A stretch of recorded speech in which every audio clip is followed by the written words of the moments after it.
तो जैसे हमने पहले देखा ओपीएस कैसा होता है, ओपीएस क्या होता है, तो ओपन प्लगेबल सोर्स या ओपन प्लगेबल सॉकेट दोनों चीज इसे बोलते हैं लोग। तो जनरली ये ओपीएस जो है वो विंडोज पार्ट है, तो विंडोज पीसी बोलते हैं जिसे। तो फुल्ली कस्टमाइजेबल है i3, i5, i7 उसमें भी जनरेशन के हिसाब से। तो यहाँ पे आप देखोगे अभी ओपीएस में नो सिग्नल दिखाएगा क्योंकि ओपीएस डाला हुआ नहीं है, लेकिन जैसे ही मैं होम में आऊँगा वापस आपको मैं दिखाता हूँ ओपीएस सबसे पहले होता कैसा है। तो यहाँ पे मेरे पास ट्रू व्यू कंपनी का ओपीएस है, आप देख सकते हो बढ़िया सा बॉक्स पैकिंग इसमें आ रहा है। इसको हम अनबॉक्सिंग करते हैं तो साथ में क्या आ रहा है, तो एक साथ इसका पैकिंग देख सकते हैं, वाह काफ़ी बढ़िया क्वालिटी का पैकिंग दिया हुआ है, तो ट्रांसपोर्टेशन में कोई इशू ना रहे। इसके साथ 2 एंटीना भी दिए गए हैं जो आपके 2.4G और 5G ड्यूअल बैंड के लिए आपको है। यहाँ पे ये पैकिंग को मैं निकाल देता हूँ, तो ये मेरे पास आपका ओपीएस विंडोज हो गया। इसको आप मिनी पीसी भी बोल सकते हैं, आजकल जो मार्केट में मिल रहा है ऐसा ही ये मिनी पीसी है, लेकिन इसमें अलग से 80 पिन का सॉकेट दिया जाता है। यहाँ पे 2 प्रकार के ओपीएस आते हैं, 120 पिन और 80 पिन। 80 पिन जो होता है वो थोड़ा फास्ट रहता है, उसके साथ आप एसएसडी और हार्ड डिस्क दोनों ऑप्शन उसमें लगा सकते हैं। आप देख सकते हैं यहाँ पे मैं एंटीना लगा रहा हूँ, तो एंटीना ये वाईफाई के लिए है, उसके अलावा लैन पोर्ट तो 1 Gbps दिया ही गया है। VGA केबल लगा सकते हो आप, HDMI लगा सकते हैं, USB 3.1 वो आपको 4 दिए गए हैं और USB 2.0 वो आपको 2 दिए गए हैं। तो ये आपके सामने आपका ओपीएस पीसी। यहाँ पे CPU फैन दिया गया है जो अपने लैपटॉप वगैरह में होता है ऐसा। इसको अगर आप एक्सटर्नल पीसी के रूप में यूज़ करना चाहते हैं तो यहाँ पे USB कीबोर्ड माउस लगा दीजिए या फिर वायरलेस कीबोर्ड माउस लगा दीजिए, और साथ में आप यहाँ पे 19 वोल्ट का चार्जर लगा के सीधा इसे कनेक्ट करके पावर दे सकते हैं। पावर ऑन ऑफ बटन यहाँ दिया गया है। उसके अलावा VGA और HDMI दोनों आउटपुट है, तो आपको जिस हिसाब से चलाना है आप HDMI से भी चला सकते हैं और VGA से भी चला सकते हैं। तो ये ओपीएस जो मेरे पास अवेलेबल है ट्रू व्यू कंपनी का, वो i5 10th generation 8GB 256GB NVMe है। तो ये मॉडल मेरे पास अवेलेबल है। इसको आप प्लग कैसे करना है, तो पीछे इसके नॉर्मल सा प्लग हो जाता है, जैसे अपने वीडियो गेम की कैसेट लगती थी पहले उसी हिसाब से सॉकेट में ये लग जाता है। ये मैंने बहुत आसानी से इसको लगा दिया, मैंने कुछ भी नहीं किया है, मैं सिग्नल ऑन कर रहा हूँ, नो सिग्नल है जहाँ पे ओपीएस का पार्ट है वो ओपन कर रहा हूँ। जैसे ही आप देखेंगे मैंने पीछे लगाया हुआ है, आपको एक छोटा सा बीप सुनाई देगा, इसके अलावा यहाँ पे आपका ये ओपीएस चालू हो जाएगा। तो 4K वीडियो है और 60 GHz रिफ्रेश रेट के साथ में आपका विंडोज चालू हो रहा है। तो आप देख रहे हैं नॉर्मल से विंडोज के जैसे ही ओपीएस चालू हो रहा है। इसका जो रिस्पॉन्स टाइम है वो 0.4 माने 4 माइक्रोसेकंड रहता है। अगर आप ओपीएस नहीं भी लगाना चाहते तो आपके Windows PC directly wirelessly cast कर सकते हैं, वो भी टच रहेंगे। उसके अलावा USB टच और HDMI दोनों दिए गए, तो HDMI से आपके लैपटॉप कनेक्ट करके USB टच को सिलेक्ट करके आप इसको ओपन कर सकते हैं, आपके विंडोज को भी टच कर सकते हैं। लेकिन वहाँ पे आपको जो रिस्पॉन्स टाइम है वो थोड़ा सा ज़्यादा मिलेगा, यहाँ पे आपको रिस्पॉन्स टाइम बहुत फास्ट मिलेगा जो रियल टाइम रहता है। तो यहाँ पे आप देख सकते हैं, हम पहले विंडोज़ का कॉन्फ़िगरेशन देख लेते हैं। दिस पीसी में जाके मैं प्रॉपर्टीज़ में जा रहा हूँ, तो प्रॉपर्टीज़ में मुझे दिख रहा है कि ये i5 10th जनरेशन है, 8GB रैम है और विंडोज़ 10 प्रो के साथ में ये अपने को मिल रहा है, हमें ये प्राप्त हो रहा है। इसको अपग्रेड भी कर सकते हैं विंडोज़ 11 तक, कोई इशू नहीं है। विंडोज़ 11, 12, 13 जो भी अपग्रेडेशन आएंगी विंडोज़ की वो सारी यहाँ पे चलेगी क्योंकि ये लेटेस्ट वर्जन है। आप देखेंगे मैं होम किया तो मैं वापस आ गया हूँ अभी एंड्रॉयड पे, लेकिन पीछे क्या चल रहा है वो सीधा मुझे यहाँ पे ओपीएस के पार्ट में दिखेगा। ये सबसे ज़्यादा इसका ब्यूटी है कि मैं जो भी बैकएंड में चल रहा है वो दोनों ऑप्शन में स्विच करने का बहुत ईजी है। मैं इसको बंद कर रहा हूँ, इसके साथ में ये कस्टमाइजेबल मेनू को थोड़ा साइड में कर रहा हूँ। यहाँ पे ट्रू बोर्ड करके ऑप्शन है, तो ट्रू बोर्ड सॉफ्टवेयर ये इनका प्रॉपर्टी सॉफ्टवेयर है ट्रू व्यू का, वो खुद बनाए हुए सॉफ्टवेयर है।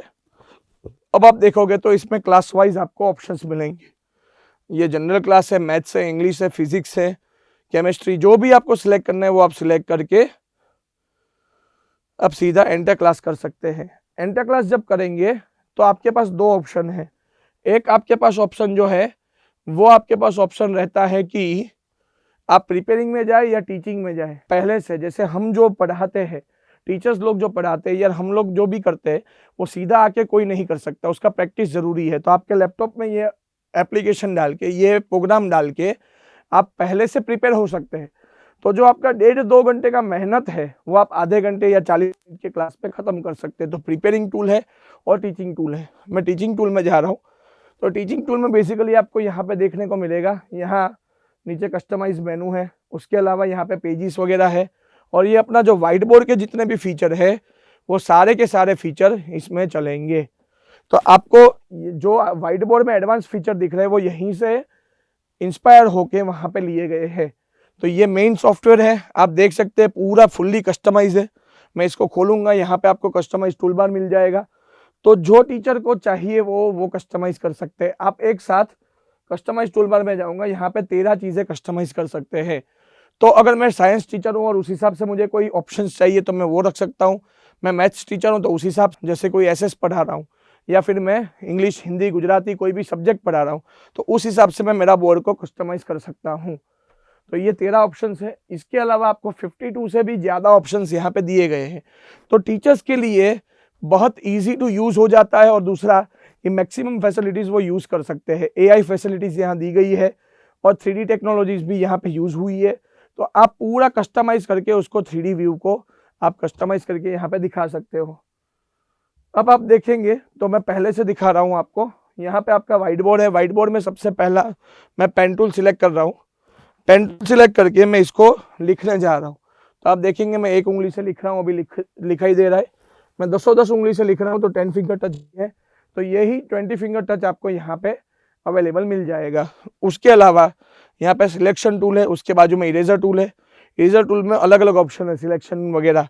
मैं इसको सिलेक्ट करता हूँ, पूरा पेज को क्लियर करने के लिए पूछ रहा है, मैं यस बोलूँगा, पूरा क्लियर हो जाएगा। अभी यहाँ पे टूल भी है, तो मैं कुछ लिख रहा हूँ, मैं यहाँ पे कुछ लिख रहा हूँ तो ये मैंने कुछ लिखा, या फिर मैं यहाँ पर कुछ लिख रहा हूँ, बराबर, मैं कुछ भी यहाँ पे लिख रहा हूँ तो ये मेरा पेन टूल नॉर्मल यूज़ हो रहा है। लेकिन मैं सिलेक्शन टूल में जाऊँगा, अगर इंटरनेट ऑन है तो आपको काफ़ी सारे फीचर्स यहाँ पे मिल जाते हैं। जैसे कि मैं यहाँ पे क्लिक कर रहा हूँ, बराबर, तो ये अपना ऑप्शंस मुझे यहाँ पे दिख रहे हैं।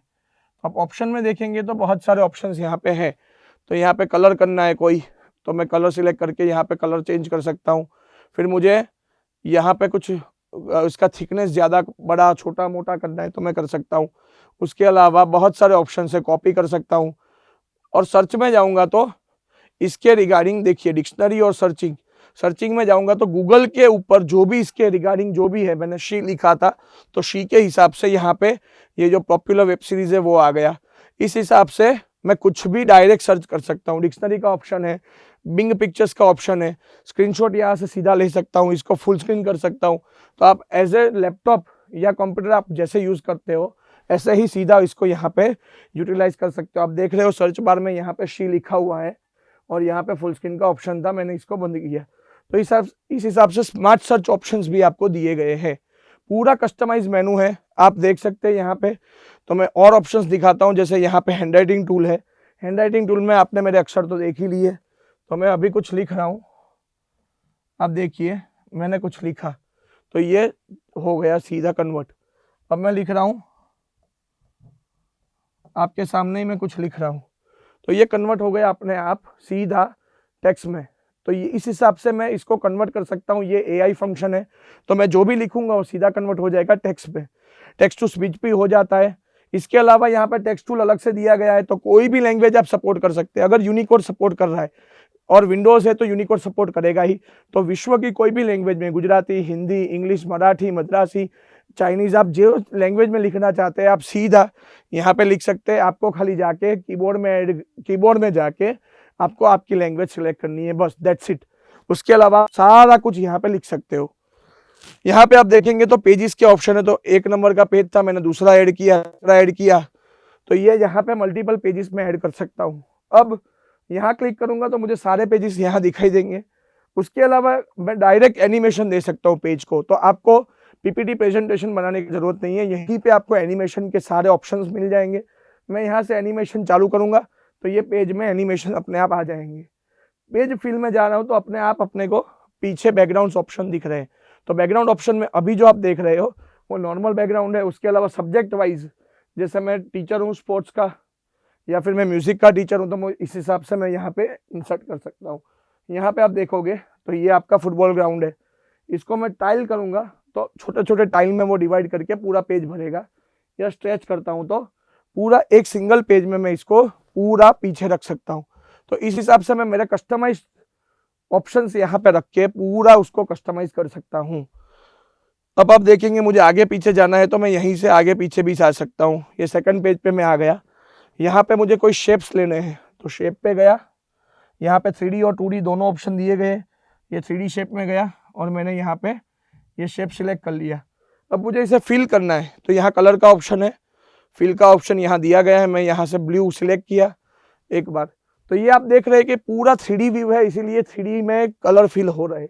इस हिसाब से आप पूरा लाइव व्यू देख सकते हैं। फिर आप देखेंगे यहाँ पे पाई चार्ट का ऑप्शन है, तो मैं पाई चार्ट ऐड कर रहा हूँ। कोई भी 3 वैल्यूज में डाल रहा हूँ। एक वैल्यू ऐड करने के लिए पहला मैं कोई नाम डाल रहा हूँ, उसका मैं यहाँ पे वैल्यू डाल रहा हूँ। तो ये आपका 67 वैल्यू डाला, कलर ब्लू है, ऐड कर रहा हूँ मैं यहाँ पे, उसका वैल्यू में डाल रहा हूँ 54। कलर मैंने इसको रखा है रेडिश, यहाँ पे ग्रीन कलर है। मैं और एक नाम सिलेक्ट कर रहा हूँ और यहाँ पे वैल्यू डाल रहा हूँ 97। तो यहाँ पे मैं कलर ये सिलेक्ट करके ओके दे रहा हूँ। इसको मैं बंद कर रहा हूँ। यहाँ पे आपको शो 3D इफेक्ट दिखेगा, यहाँ पे अलग अलग लेआउट भी दिए गए हैं। तो आप देखेंगे आपका ये 3D रेडी है। इसको मैं जितना बड़ा करना चाहूँ, एक भी अक्षर पिक्सल्स कोई भी आपके स्प्रेड नहीं होंगे। इसको अलग अलग करके भी मैं देख सकता हूँ। तीनों स्टूडेंट के अलग अलग मार्क्स को मैं लाइव 3D में अलग कर सकता हूँ। तो इस हिसाब से बहुत सारे ऑप्शंस आपको दिए गए। उसको उल्टा करना है तो मैं पूरा इसको पलट भी सकता हूँ। आप देख सकते हैं ये पूरा पलट गया। तो इस हिसाब से पूरा कस्टमाइज है। ये आप मेनू देख रहे हैं। अगर माइंड मैप मुझे कुछ पढ़ाना है, जैसे कि छत्रपति शिवाजी महाराज के विषय में मुझे कुछ पढ़ाना है, तो छत्रपति शिवाजी महाराज मैं यहाँ लिखूंगा उनके जीते हुए किले और कौन से साल में जीते, तो यहाँ पे मैं प्लस और करूंगा तो सेकेंडरी टॉपिक आ जाएगा। तो इस हिसाब से बच्चों के माइंड में पूरा छप जाएगा। अगर ये छप जाता है तो उनको ज़्यादा मेहनत करने की जरूरत नहीं रहती है। तो टीचर्स का मेहनत भी कम होता है और बच्चों का भी मेहनत कम होता है। तो इस हिसाब से पूरा आपका ये सॉफ्टवेयर वर्किंग कंडीशन में है और सारा का सारा लाइव है। आप देख सकते हो ये सारे के सारे ऑप्शन हैं। जैसे स्पॉटलाइट का ऑप्शन मैंने सिलेक्ट कर लिया, तो अगर कहीं और ध्यान जा रहा है तो स्पॉटलाइट का ऑप्शन सिलेक्ट करके आप सीधा यहाँ पे फोकस करवा सकते हैं। इसके अलावा भी आपको सारे ऑप्शंस यहाँ पे देखने को मिल जाएंगे। रिकॉर्ड साउंड है, खाली साउंड रिकॉर्ड करना है। टेक्स्ट टू स्पीच है, कैलकुलेटर है, पेस्ट बोर्ड है, आपको यहाँ पे मिलते हैं। फिश बॉन्ड टेक्नोलॉजी है, फिश बॉन्ड डायग्राम है, फिर आपका एलिमेंट लिस्ट है, ऑटोमेटिक फिक्चर है, डिक्शनरी है, टेम्पलेट्स है, सर्च ऑप्शन है। सर्च ऑप्शन में भी आपको स्मार्ट सर्च का ऑप्शन मिलता है, तो गूगल से सीधे कनेक्ट रहता है और आपको सीधा वहाँ पे ऑनलाइन देखने को मिल जाएगा। आप यहाँ पे देखो तो यहाँ पे भी अलग अलग ऑप्शन दिए गए हैं। तो यहाँ पे हम देखते हैं, ये पहला ऑप्शन तो फाइल मेनू है, new, open, close, save as, save as template. तो आप इसको PDF PPT में सीधा सेव कर सकते हो, तो आपको अलग से कुछ करने का जरूरत नहीं है। यहाँ पे एनक्रिप्शन यानी पासवर्ड डालना है, मुझे यही फाइल कोई और ना ओपन कर पाए, मेरा डेटा सिक्योर रहे, तो उसके लिए आप यहाँ पे फाइल में पासवर्ड भी डाल सकते हैं। उसके अलावा यहाँ पे आपको ऑटो सेव का ऑप्शन है, तो ऑटो सेव में जाएंगे तो यहाँ अभी डिसेबल ऑटो सेव है, यहाँ ऑटो सेव एट। तो कितनी मिनट में मुझे सेव करना है, ये फाइल हर 5 मिनट, 3 मिनट, 4 मिनट, 1 मिनट तक जाएगी। तो हर 1 मिनट में ये फाइल सेव रहेगी। कहाँ पे सेव करनी है तो वो अपने आप उसको फाइल को सेव करता रहेगा। तो इस हिसाब से आपको पूरा कस्टमाइज मेनू मिलता है। अगर आपका लाइट भी गया तो लास्ट 5 मिनट का ऑप्शन आपका जाएगा, बाकी सारा डेटा आपका वहीं पे व्हाइट बोर्ड में सेव रहेगा। आप यहाँ पे देख सकते हो प्रिंट का ऑप्शन है, तो प्रिंटर सीधा जोड़ के मैं प्रिंट भी निकाल सकता हूँ। प्रिंट प्रीव्यू, प्रिंट सेटिंग सब कुछ दिया है। मेल करना है तो यही फाइल मैं सीधा मेल कर सकता हूँ। उसके अलावा आपको सेटिंग्स में दिखेंगे यहाँ पे कस्टमाइज टूल है, तो मुझे ये जो लिख रहा है बैकग्राउंड है वो डिफॉल्ट वाइट है, मुझे कौन सा डिफॉल्ट जब खुले तब कौन सा बैकग्राउंड करना है, ये सब। हैंडराइटिंग टूल में आप देख रहे हैं टाइम्स न्यू रोमन है और 24 का टाइप साइज है, तो आप टाइम्स न्यू रोमन की जगह पे कोई भी और सिलेक्ट करके आप उसको कन्वर्ट कर सकते हैं। तो ये सब, ये यहाँ पे पाम इरेजर है, ये सब कुछ यहाँ पे आपको दिया गया है। डिस्प्ले ऑन स्क्रीन कीबोर्ड है, यहाँ पे आपको सारा कुछ दिया गया है। तो ये आपका पूरा सेटिंग मेनू है। आप यहाँ से बाहर निकलिए, यहाँ पे अबाउट और रिसेंटली यूज्ड और एग्जिट, अगर मैं एग्जिट करूंगा तो मुझे पूछेगा आपको सेव करना है या नहीं करना। मैं अगर सेव नहीं करता हूं तो मैं सीधा बाहर आ जाऊंगा। उसके अलावा यहाँ पे होम मेनू है, तो होम दबाते ही आप प्रिपेयरिंग टीचिंग और डेस्कटॉप पे वापस आ जाएंगे। उसके अलावा आपको डेस्कटॉप पे जाना है तो सीधा डेस्कटॉप पे जा सकते हो। कोई भी चीज़ पे एनोटेशन करना है जो चालू वीडियो में, तो मैं यहाँ से एनोटेशन कर सकता हूँ। आप देख सकते हैं ये मेरा बोर्ड एनोटेशन में कन्वर्ट हो गया। तो मैं ये सॉफ्टवेयर के माध्यम से सीधा यहाँ पे कोई भी वीडियो पे, चालू वीडियो पे लिख सकता हूँ। इसके अलावा मैं वापस बोर्ड पे जा रहा हूँ। आप देख रहे हैं यहाँ पे आपको टूल्स मेनू दिया गया है। यही हमारा यूएसपी है। ये जो टूल बॉक्स है वो 40 GB से ज़्यादा आपको डेटा देता है। इसमें सारे के सारे लाइव चीज़ है। जैसे कि मुझे मैथमेटिक्स पढ़ाना है तो मैं मैथमेटिक्स में जाऊँगा, लेवल टूल में जाऊँगा, यहाँ मैं कुछ भी सिलेक्ट करूँगा, डिवाइडर वगैरह, तो सीधा वो लाइव रहता है। मैं डिवाइडर सिलेक्ट करके यहाँ लाया। अब मुझे अगर राउंड करना है, कुछ भी करना है, तो मैं यहाँ से सीधा राउंड कर सकता हूँ। आप देख रहे हैं ये पूरा लाइव है। 360 डिग्री तक मैं यहाँ पे सीधा यहाँ पे कन्वर्ट कर सकता हूँ। उसके अलावा आप देखेंगे तो टूल्स मेनू में यहाँ बहुत सारे ऑप्शन है। केमिस्ट्री में कुछ भी सिलेक्ट करना है तो मैं सिलेक्ट कर सकता हूँ। फिर पीरियोडिक टेबल है तो पीरियोडिक टेबल को उठा के मैं सीधा यहाँ पे रख रहा हूँ। तो आपका पीरियोडिक जो टेबल है वो लाइव है। कैसे? तो मैं यहाँ पे आप देख रहे हैं कुछ भी नहीं है। मैं कोई भी एलिमेंट सिलेक्ट कर रहा हूँ, जैसे 15 नंबर का एलिमेंट है तो यहाँ पे एटॉमिक नंबर उसका 15 है, सिंबल ऑफ एलिमेंट P है, फुल नेम ये है, मास, प्रोटॉन, सब कुछ यहाँ पे आपको लाइव दिखाई दे रहा है। अगर मोर ऑप्शन में जाऊँ और फिर उससे सिलेक्ट करूँगा फिर से मैं, तो ये यहाँ पे आपको पूरा वैल्यूज देगा कि एटॉमिक नंबर क्या है, उसका मास क्या है, उसका कैसे होता है, ये सारा कुछ यहाँ पे ऑक्साइड वैल्यू क्या है, मोलर मास क्या है, फैमिली क्या है, सारा कुछ यहाँ से आपको देखने को मिलेगा। यहाँ पे आपको साइज कस्टमाइज कर सकते हैं। आपको 14 की जगह पे भी 16 कर देता हूँ, ये बड़ा हो गया, मैं बैक आ जाता हूँ, तो पूरा लाइव रहेगा। तो 3D कंटेंट जो भी है आगे के आते हैं, आजकल देख रहे हैं आप AI फंक्शन सारे आ गए और फ्यूचर जो है वो 3D है, या फिर आप बोल सकते हो होलोग्राम टेक्नोलॉजी आगे आ रही है। तो सब कुछ इस पर लाइव रहेगा और आगे के 5 साल तक आपको कुछ भी देखना नहीं है। और अगर आपको लगता है कि 3 साल या 4 साल के बाद ये हैंग होना चालू है, क्योंकि टेक्नोलॉजी हमेशा बढ़ती जाएगी, तो आप उसको कस्टमाइज कर सकते हो। मानिए आप उसको OPS को निकाल लो, ये बाईबैक में चला जाएगा और सामने आपको नया OPS एक नॉमिनल खर्चे में मिल जाएगा। तो आपके कम से कम खर्चे में आपको पूरा सिस्टम अपग्रेड हो जाएगा और 3-4 साल आपका सिस्टम चल जाएगा। सबसे बड़ा चीज़ ये है, मेक इन इंडिया प्रोडक्ट है, इंडिया का पैसा इंडिया में ही रहेगा, 3 साल का ऑनसाइट वारंटी है। उसके अलावा स्टॉक है, तो आपको अगर 100 पीस, 200 पीस, 1000 पीस भी आप मांगते हो, आपको रेडी देगा। चाइना से इंपोर्ट होते हुए जो भी प्रोडक्ट्स है वो आपको रेडी नहीं मिलेंगे। मानिए आप मांगेंगे 100 पीस चाहिए तो बोलेंगे महीना या 2 महीना लगेगा, ये हमारे पास रेडी स्टॉक है। तो इस हिसाब से ये सॉफ्टवेयर का ओवरव्यू है। ये सॉफ्टवेयर बहुत डिटेल में है, अगर आपको देखना है तो इसका एक डिटेल वीडियो भी हम बनाएंगे। और आप खुद अगर इसको देखना चाहे तो हर सॉफ्टवेयर का जो फंक्शन है वो 5 मिनट के हिसाब से गिने तो 50 के हिसाब से 2.5 घंटे का एक पूरा वीडियो बनेगा। तो उस हिसाब से बहुत बड़ा वीडियो हो जाएगा। तो मैंने पूरा ओवरव्यू आपको दिया हुआ है। ये मैं वापस विंडोज़ में आना चाहता हूँ तो यहाँ पे exit, do you want to save, मैं नो कर रहा हूँ। ये मैं वापस यहाँ पे आ गया विंडोज़ पे। विंडोज़ को मैं प्रॉपर शट डाउन कर देता हूँ। अपने घर पे जैसे होता है अपने लैपटॉप को शट डाउन करते हैं, ऐसा ही उसको शट डाउन करना है। तो मैं वापस आ गया अपने एंड्रॉयड पार्ट पे, और एंड्रॉयड पार्ट पे जैसे ही मैं वापस आ रहा हूँ आप देखोगे नो सिग्नल आ रहा है, मैं होम पे आ जा रहा हूँ, ये मेरा एंड्रॉयड वापस आ गया। इसको भी शट डाउन करना है, 1 क्लिक शट डाउन है। मैं इसको शट डाउन कर रहा हूँ, सीधा शट डाउन। आप देख रहे हैं इतना फास्ट शट डाउन हो रहा है। तो इतना फास्ट GPU और CPU है इसमें कि बात ही मत पूछो। तो पूरा ये पैनल का हमने ओवरव्यू किया है और डिटेल वीडियो भी डाले हुए हैं। तो इसको आप चैनल को सब्सक्राइब कीजिए, लाइक कीजिए और वीडियो को ज़्यादा से ज़्यादा लोगों तक पहुँचाइए। Thank you.